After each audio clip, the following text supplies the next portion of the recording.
Finally, we did it. Let's run it down mid and end the game.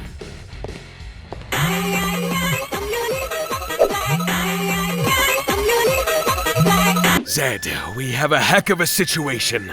Well, how bad can it be? We just got a quadra kill. According to Caster Minion 69, we've got a MOAB Udyr coming at us from the bot lane, pushing towards the T2 turret. I don't know how he snuck up on us, sir. We'd better check this with Fiora. This doesn't make any sense.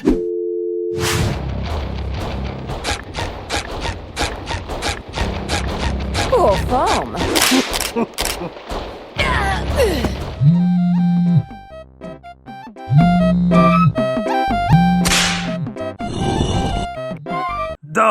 This is Udyr. Udyr, what's going on over there? Where's Fiora?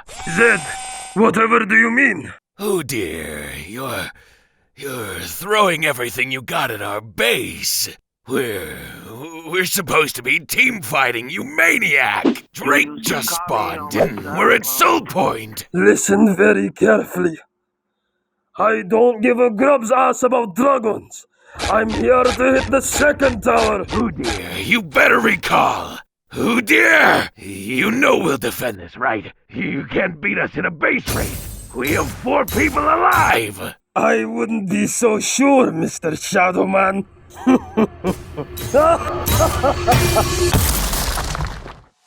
Is he still pushing? Your turret has been destroyed. Sweet mother. It's time to hit back. We need to recall. MOAB Udyr invasion confirmed. Defend the base from this shitter at all costs. Is it done, Chef? No, MOAB Udyr. It has only begun.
What's cooking, chefs?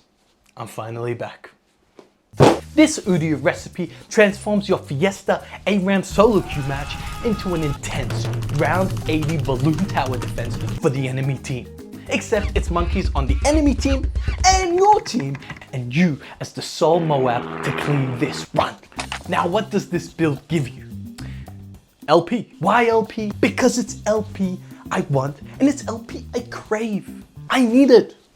Am I playing League to have a social feeling? To play with some friends? Make memories? Nah. Miss me with that bullshit kindly though. You know, life is short and I'm trying to get as much LP as I can before the end of it. So how do we get the LP? We get wins. And how do we get wins? Well, it's actually pretty simple. All we had to do is destroy the enemy nexus before they destroy yours. I'm not making this shit up. So I set out on making the ultimate split pushing, tower breaking, gate breaking, solo killing, demo machine build would even make a truco proud. God bless. And my little chefs, I'll take you on that journey with me. You know, it's like the saying, feed a man a fish, eat some fish. Teach a man to fish, and you're still gonna have to teach him how to cook that thing. So I returned to the kitchen, fired up my practice tool, opened LOL Wiki, and went into some ranked solo queue games for testing. First, I started with a checklist of attributes that make a great split pusher. These stats are wave clear, movement speed, tankiness or sustain, high structure damage, and strong 1v1s. In the side lane. Not every champion needs to have these things, but at least a variety of them, or to specialize in one of these aspects that makes them a great split pusher. Now Udyr already has decent wave clear with his Dollar Store and Nivea stance, great movement speed with his Sonic stance, sustain and shielding from total back stance, and while Udyr doesn't have an auto attack reset ability like Fiora's Q or Jax's W, instead Udyr is equipped with his full auto high caliber Negev skills, aka his Q, which provides 20 to 80% attack speed for 4 seconds. Now the awakened version shoots that up to 150% attack speed. God damn! So yeah, he's got fast structure damage. Finally, a split pusher needs to be a strong side lane duelist. This is why champions like Ziggs, while having the greatest bomb arsenal in league history, isn't played much as a split pusher. Because as a split pusher, you need to pump a variety of champions in the side lane, back straight to the head. Who will try to match you from taking those sweet stone gats? Who the f wrote this? Now, Udyr already has a lot of these attributes built into his kit, and what we're going to do with the build is amplify all of these stats. Demolish. Demolish. Take demolish, it's demolish. It's demolish. You just get demolish. You can take whatever runes you want as long as it has demolish. Usually I default to this rune page, and you can take it, but it doesn't matter. As long as you got demolish in there, you should be good. Hullbreaker. This is the core item that puts the MOAB in the D. Consensually. Hullbreaker's first passive is Sapper, which gives you a mini demolish on a champion or structure with every 5th auto attack. Combine this with Udyr's attack speed, you get a second passive, Juicing, giving your nearby cannon or super minion Russian anabolic steroids. Can't make this up. Look at them. You think you can get that growth naturally in under 2 seconds, in under a second, in a millisecond? That's crazy. Now came the build process. Initially, I wanted to test Static Shiv with Hullbreaker. This item gives attack damage, attack speed, movement speed, and wave clear, all with a great value. And for a while, it was great. I mean, 2,900 gold or so for this many stats and built-in wave clear was huge. Until you first Ornn, or Fiora, or Renekton, or Camille. Okay, it's garbage.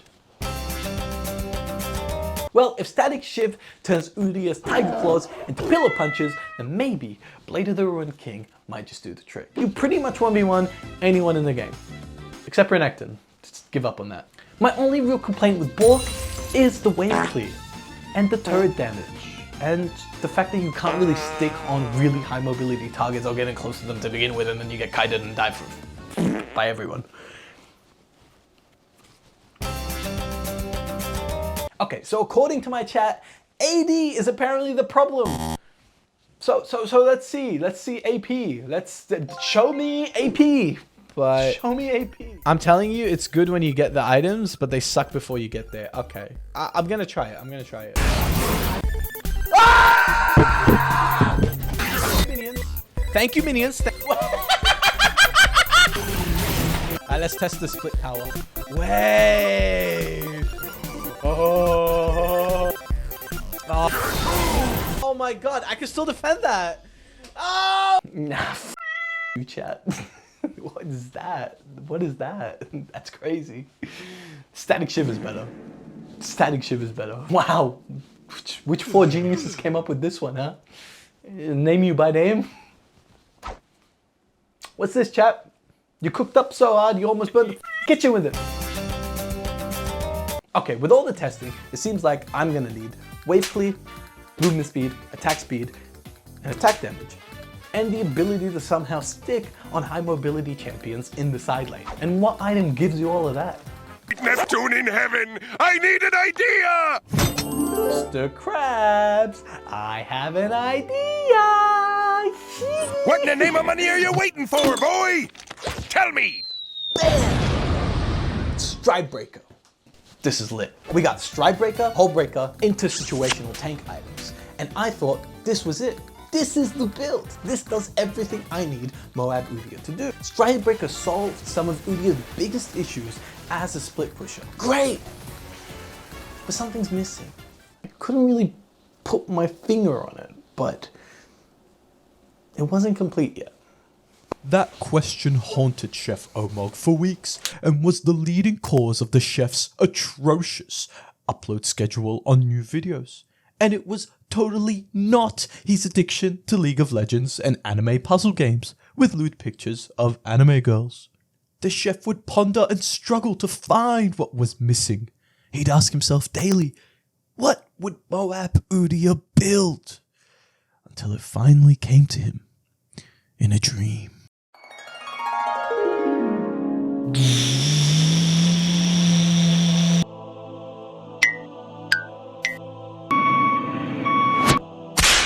Hey, wake up! Chef, wake up!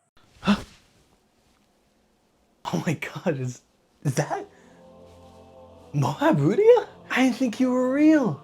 Of course I'm real. What the fuck are you wearing? Well, sometimes I feel really comfortable in it. Actually, I don't care. Just hurry up and upload the video, you dipshit. The little chefs are waiting. I know, but I'm stuck. Like, I know the MOAB Udyr build is real. I mean, what I have is great. It's fantastic, but it's missing something. Are you serious? At this point, you can just close your eyes and point at any item in the shop. You know what? Here. This item's good enough. Oh, MOAB Udyr, is this the key? I mean, this is just unoriginal. I mean, are you serious? Is this the best you can do? Fine, give it back and off. No, well, if you insist, I'll take it. Thank you, MOAB Udyr. Asshole!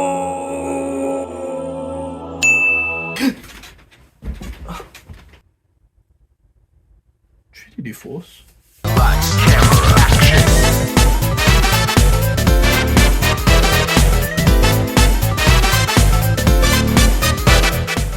This is the Nexus Annihilator build, with all its stats maxed into melting turrets and objectives like butter. It starts with a Tiamat rush for wave clear, and it creates the perfect situation for those isolated Qs to come in the middle of a minion wave.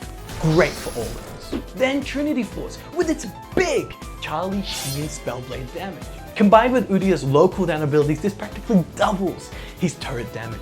Then take Swifty's Boots and Hullbreaker in the likes of Omrecker, ZZ Rock Portal, and Banner of Command that came before it. Lest we forget. Finally, Stride Breaker, the Hydra item that's designed to make ADCs and mages pop their flash and get gray screened anyway. These are the core items of the build. The last two items are situational, but I usually slot Mortal Reminder or Yomu's for damage items and Dead Man's Play and Mortal Notorious if you want resistances. Take QWER and max QEW. Summoner spells, take Flash Ignite. If you're in a cock and ball torture lane, take Flash Ghost. And if you're getting sent into a coma by Renekton and Associates, take Flash Teleport. Take Doran's Blade level 1 and secure one of these bushes. Then, set yourself up for the cheese. It's a Chef Omar clash. Then, slow push the first two waves and hard push the third wave. Now you can either cheat a recall or roam mid to the enemy mid laner and bully them out of their pocket money. It's a classic. Then return to lane. You can repeat this until 5 minutes until turret shield is down, and now it's time to begin gold maxing. This is a Zen ancient philosophy of getting filthy rich. Like these guys. These guys. It means last hitting all your minions and not missing your cannon minions. I don't do that. Killing jungle camps and most importantly, taking all 15 turret plates. Or 5. You can start with 5. Let me bring you my MOAB accountant, who can tell you how to get filthy rich from turrets. Hello, I'm the MOAB accountant. Let's break down turret gold in the game. As you may know, there are 3 turrets for each team in every lane. The turrets are the T1, the T2 and T3. When destroyed, each turret gives a different amount of local gold and global gold. Local gold is the hard-earned reward you get for actually destroying the turret or being close enough to leech it.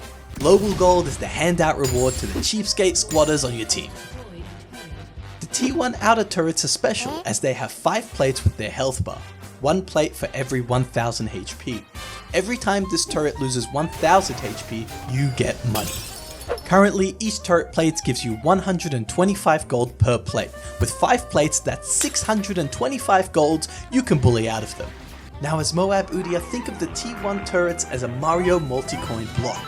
Every time you whack the thing, you get a paycheck until the turret's bankrupt. Now when the turret goes bust, you receive a 250 of local gold, 50 global gold, with another 300 gold if it's the first turret destroyed in the game. This is known as turret first blood. Including this, that's a maximum payout of 1,225 gold from 1 outer turret before 14 minutes. And for the dyslexic chefs out there, that's equal to 4 solo bolos on a Teemo or 3.5 longsword purchases. Well, that's all for now. Back to laning. Focusing on turret plates is especially important if you're facing an enemy comatose top lane. Like these guys. These vegetable champs do not want to interact, and they don't have to. Shove hard on every cannon wave using team map, and then when you're actually at the turret, use demolish and awaken W and bam! Yoink a cheeky check from the turret and say sayonara, then come back 60 seconds later to do it all again. You can basically repeat this all laning phase against champions that hit like wet noodles pre-14 minutes. And then you'll come out of laning filthy rich, even if the enemy doesn't want to fight you. In the mid game, it's time to carry by creating a gaping hole in the enemy base. If you've managed to destroy the T1 turret at the top lane very early, you can rotate mid and bot and farm their plates. After 14 minutes, T1 turret plates are down. So now it's time to set your eyes on the T2 inner turrets and beyond. MOAB accountant. The T1 turrets have already been covered. Now we'll go over the rest of the structures, starting with the T2 inner turrets. Now a quick MOAB gold analysis shows that each of these bad boys provides 700 gold, with the brokey mid T2 only providing 450 gold. Then inhibitor turrets all provide 400 gold each, inhibitors with 50 gold each if you last hit. And the Nexus turrets also provide 50 gold each. Well, I guess they ran out of money. Speaking of running out of money, I didn't get paid for the last session. Hey, Chef Omar, what the hell? Now you need to split push the lane opposite to the objectives, or whichever one has the easier champion to match. Using the gold advantage from lane, it's time to kill the matching lane. The enemy's playing safe and hiding behind their T2s. Just ignore them and keep smacking the T2 turret with demolish procs. Make sure to keep track of their teammates, because they will send raiding parties, but it's okay. You got E and double E. Zoom the f out of there with unstoppable, and then when the enemies are gone, go back and repeat until those T2s are down. At this point in the game, you should have Trinity and Hullbreaker. You can easily shred the T2 turrets in under 10 seconds. Taking the T2s will give you fat stacks of cash, which you're gonna use to completely snowball the side lanes out of control. Even if you somehow leave lane with 9 deaths, you can still carry the game pretty easily from here. Now when the enemy has good wave cleave, bum rushing the turret is not gonna cut it anymore. So you're gonna need to implement some split push guerrilla tactics. These split push guerrilla tactics include the around the corner jump scare. You sit outside of vision in a corner, like so, then wait patiently for an unsuspecting Udyr and mug their asses straight to the center. The hide in bush. Here, you will wait in a bush till the enemy pushes, and then kill them. that simple. The hide in bush 2, electric boogaloo. Here you will hide in the bush, and this time the enemy will rotate. So you want to run down the lane, blitzkrieg the turret with an airstrike, and bounce. Simple. The flash jump scare. Using Strikebreaker, you can run down the enemy with the active and then flash on to secure the kill. This is especially effective on ADCs and mages who try to match you in the side lane. Finally, the MOAB Classic. Here you'll exit a team fight early after a pick and run to the closest lane and shove it all the way down. While your team is team fighting, here you will go ham on the enemy base. Usually you can trade a dragon for a whole inhibitor with this kind of push. And sometimes if the enemy team is extra clueless, you could probably just end the game here. I've done it many times.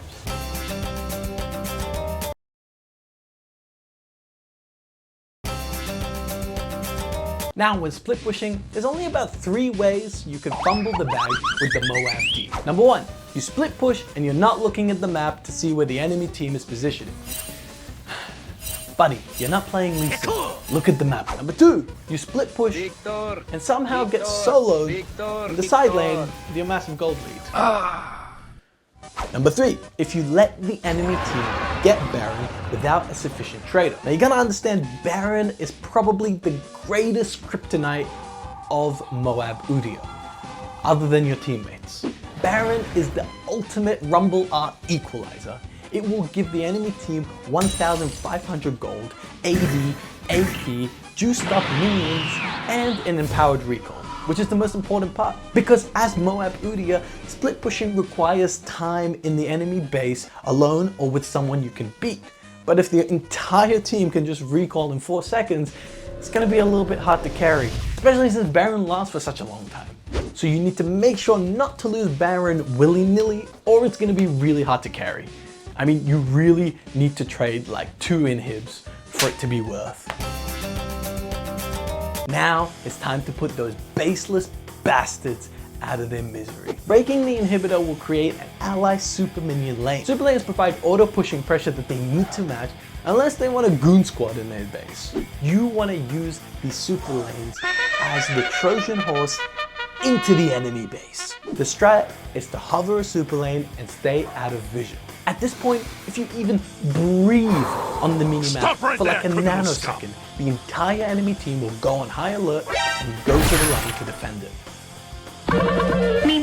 And unless you're as fed as Thanos, you're probably not gonna be able to 1v5 in their own base. So chill, keep your eyes on the map, and make sure to time your push perfectly. What you need is time in the enemy base with you and one other matching laner that you can actually beat. When Baron and Dragon are spawning, here you want to show opposite to the objective. Now, if you can kill the enemy matching that lane, then go for it and rush it down to end the game.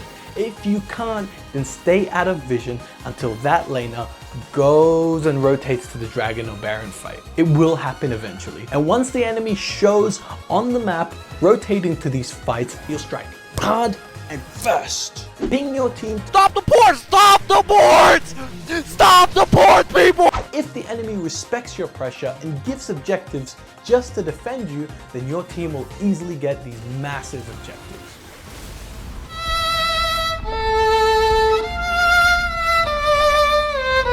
Here you ping your team to push one lane while you pressure the other. Then, as the enemies spread themselves thin, you look for the weakest link in the chain and break it. Finish the game by cleaning up a team fight or going straight to penetrate the Nexus turrets. And finally you'll hear the crown jewel, the holy grail of the MOAB gospel, the enemy Nexus, the final objective. For every solo bolo, for every MOAB tactic you use, for every spam ping done by your team to join a team fight. This is what it's all led up for.